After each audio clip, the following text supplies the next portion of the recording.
Hey guys, what's going on? It's Qwad here, and today I have a game mode that I was telling you guys about earlier, and it's here. That game mode is Prop Hunt. I've been playing it for pretty much all day, so that's why this upload is going to be a little bit later. But I have a good amount of highlights that I'll probably be playing now, and if I don't get all of them done, they'll be played like throughout the game because I'm going to be searching for a game right now. And basically what this is, if you missed my last video, I explained a lot of it in that, is that basically it's like a hide and seek game, kind of similar to Mike Myers, but the enemies all have guns, but you get to hide as objects within the game, and it's 6-on-6 instead of just 1 against all. So those are a couple of the differences. There's 4 rounds, you get 2 on each side, and basically what happens is you get to hide for 2 of the rounds, and you get to hunt for 2 of the rounds. You start off the round being completely black screened if you're a hunter, where you give time for the props to hide, and if you're on the prop side, you have that time to be able to go and hide without anyone being able to see you. Just in case you guys didn't realize that, you probably do as you after you play the first game or so. So let's go search for them now. We are a hunter here. So as you play it more and more, you'll notice what all of the props are. It can vary from a paint can to a tree to a car to a dumpster, just a bunch of stuff like that, barrels. And basically the main part of it is you just try your best to blend in and survive throughout the entire round. Since I'm a hunter right now, I'll just explain how the mode goes as you're advancing through. You have unlimited ammo with the P90, you just have to reload, and then after you reload, you get your bullets back very slowly. You just want to basically shoot through everything, but you also got to be careful because it does show up on the radar, so they might know that you're coming for them. But the best thing is to just try to shoot at everything that you realize can be a prop. As you play the game more and more, you'll learn which items are props and which aren't. Which spots are the most common for people to hide in. You go and check those first, such as this train car right here. All of these are pretty good hiding spots. Basically what you want to do is just you try to eliminate the other team before the time expires. If you do, you get a point. If you don't, they get a point. And I don't really like how it's so easy to draw, and here we are. I just got flashed by someone. It's a cardboard box, and I just got that kill. So basically, I was going to wait to explain that until the next round, but what you do is you get assigned an automatic item. It can vary from a box to a paint can, as I was explaining. You don't get to choose, but you can if you don't like the item you are, or you just want to switch because you want to mix things up after you try to run away from someone. You can switch 2 times. And for each item that you are, you get 1 flash, and the flashes do not carry over. So if you switch before using a flash, you don't get 2 flashes. You only keep that 1 flash for each item. So that's one thing to keep in mind. That's what happened to me there earlier. So one tactic that I've noticed is pretty useful is just to flash and then switch items, because they won't realize what you are now, because they only saw the original item you were, if they even saw that. So there's just different strategies to go through like that. A couple things you got to be careful with is just corners of the maps, such as the starting point and underground for this map in particular. There's other various things, but those are 2 of the big ones. Another big point on this map is upstairs here. So as you play it more and more, you'll notice the spots where people typically go to, just based on the items and how they blend in the best. And we just won that round. So actually we lost that round. I wasn't paying attention, sorry. But now I'll get to show you how it is as a prop on the prop team, because personally I prefer playing as a prop, but it really just varies. Here we're a toolbox. I honestly don't know where I can hide it as a toolbox. One thing you want to just make sure that you do is you get the 2 changes, but you're not sure if they'll be that good of an item. So me personally, I try to make the most of my original item, and if I'm able to switch over to something else, then I do that. So you want to go into your spot where you're wanting to position yourself, and then you press R2 to be able to move around. And if you want to release, you can do that, and then you can readjust yourself and then press R2. So it's your right stick with R2 being held to look around without yourself moving, and R2 without it being locked, or without it being locked with R2, you can use your right stick to rotate yourself to be able to get in the best position to where it looks as if you're in a realistic placement. So I feel like this is a pretty good spot for a toolbox, just chilling in this building. It looks kind of realistic. I'm not even sure where there actually is a toolbox placed.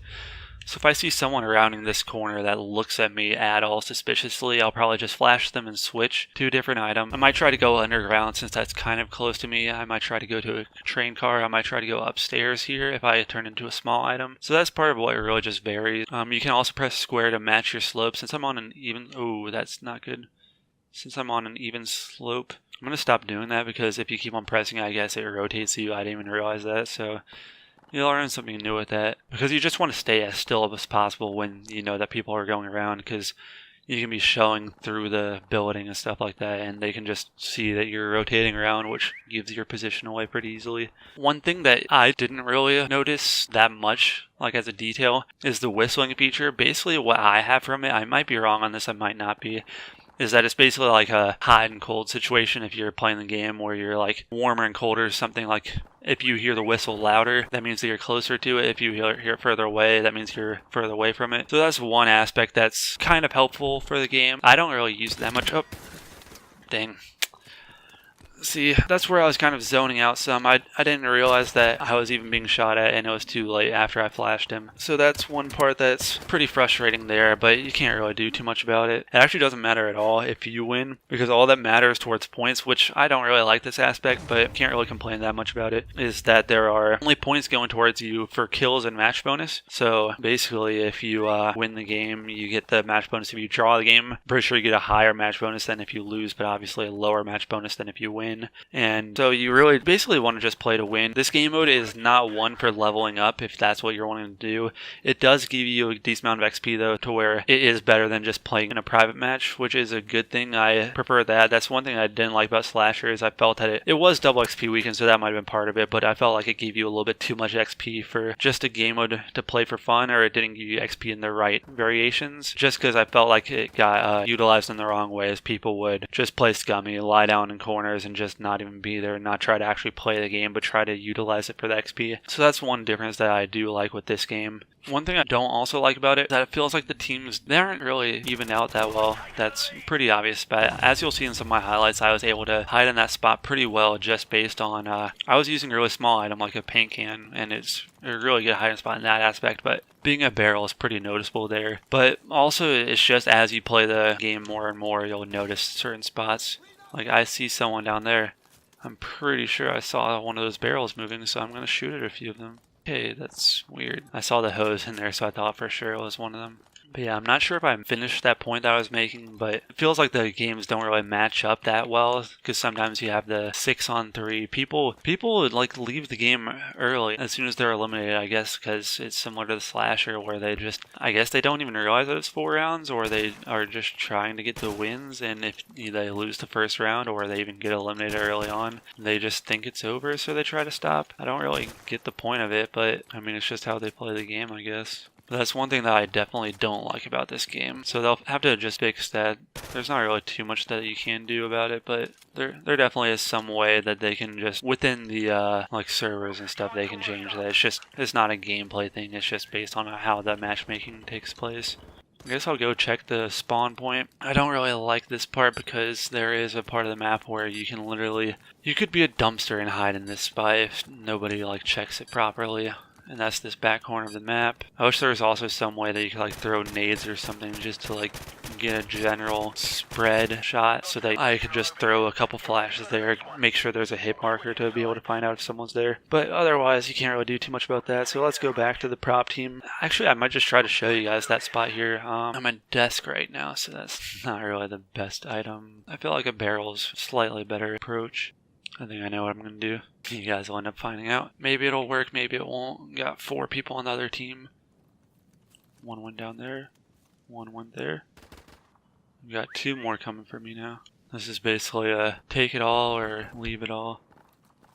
There's one just ran past me also, so there's only 1 more left on their team, and he's down there. I might be able to beat him. Yep. I'm going this entire way backwards.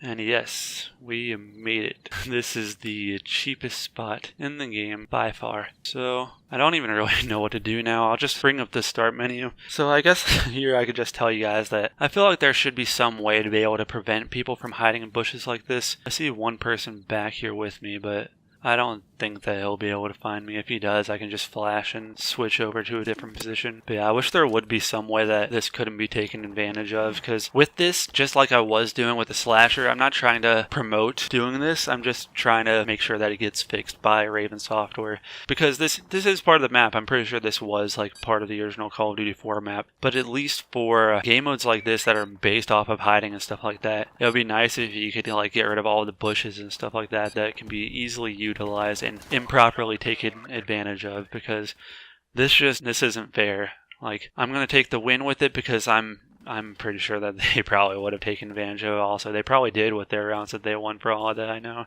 But I don't think that this should be able to be used. So they still got 4 people on their team.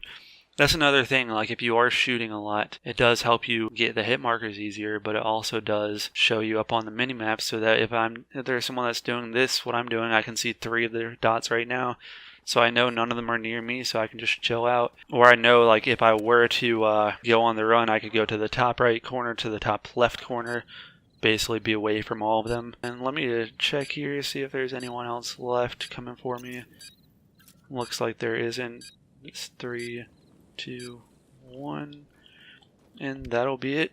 And that'll be it for this commentary, actually, because these games are pretty long since there are all 4 rounds. The rounds usually last all the way up until the end, and I don't want to make this too long of a video. I just want to show you guys some gameplay.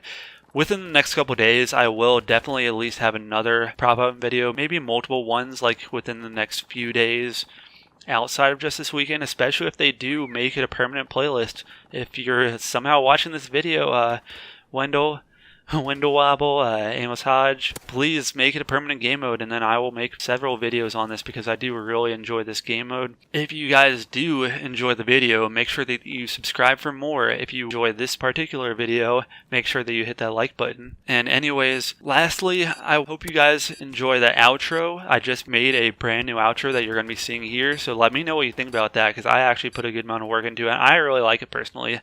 And anyways, I hope you guys enjoyed the video. This has been Qwad, and I will see you guys later. Hands up, put them high to the sky. Let me set your soul on fire tonight. We not trying to fight. Let me set your soul on fire tonight. We live fast, ain't time for waking up. I make time, then we be breaking up. So ask God, give me one more try. Let me set your soul on fire.